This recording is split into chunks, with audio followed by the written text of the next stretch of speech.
കൊരങ്ങ കോയിന്റെ മണം.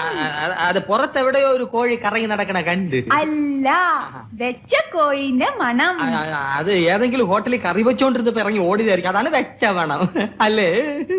പോയി കിടന്ന് ഉറങ്ങു വേണ്ടേ? പ്ലീസ്.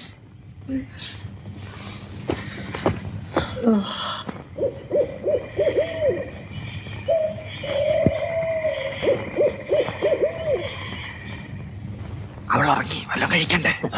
നവാ